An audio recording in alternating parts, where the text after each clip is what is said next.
Hey guys, I'm Dipti and welcome to my channel Your Kitchen, Your Rule. In today's episode we are going to make chutneys. We are going to make two types of chutneys. They are multi-purpose. They can be used in so many dishes. You can use it in parathas also.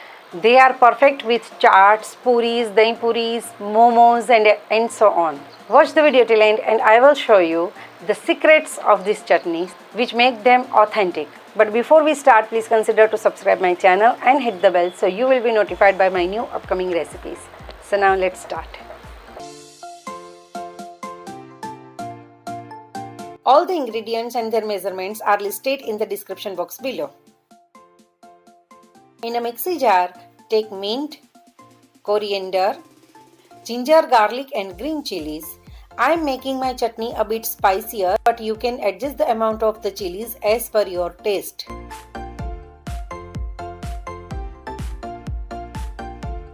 Now for the thickening purpose, I am taking roasted chickpeas. I am taking whole, but the split ones are also easily available. Along with that, I am taking Besan Sev, the same one which we use in chaat and dahi puris. Don't use them too much to make the chutney thick because it will affect the color of our chutney and the chutney will not bright green. Now add cumin. Don't forget it because it really enhances the taste. Chaat masala, salt, lemon juice. Well, some people prefer to add lemon juice after grinding the chutney, but I didn't feel the major changes, so I am adding it right now.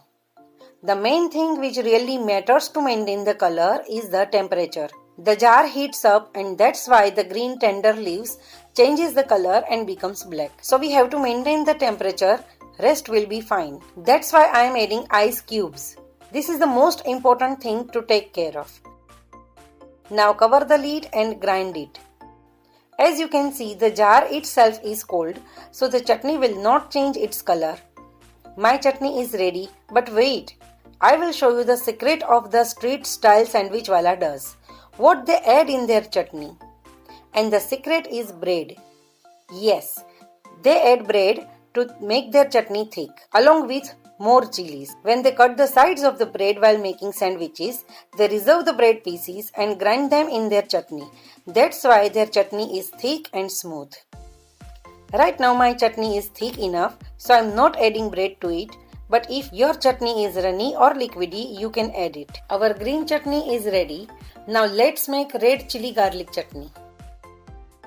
All the ingredients and their measurements are listed in the description box below. First, cut the ends of the chilies and remove all the seeds. If you don't remove the seeds, the chutney will be way too spicy. I am cutting the chilies into halves.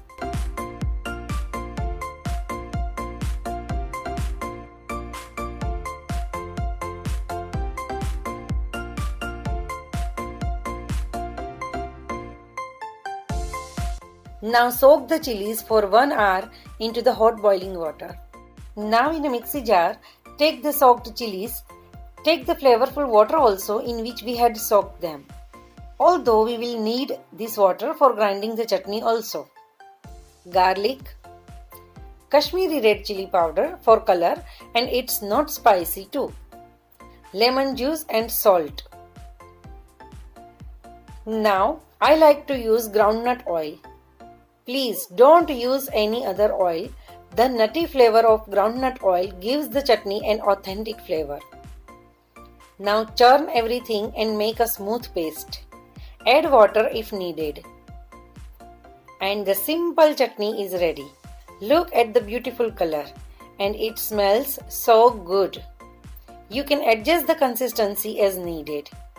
And our red chili garlic chutney is also ready. Do try these chutneys at home and share your experiences with me.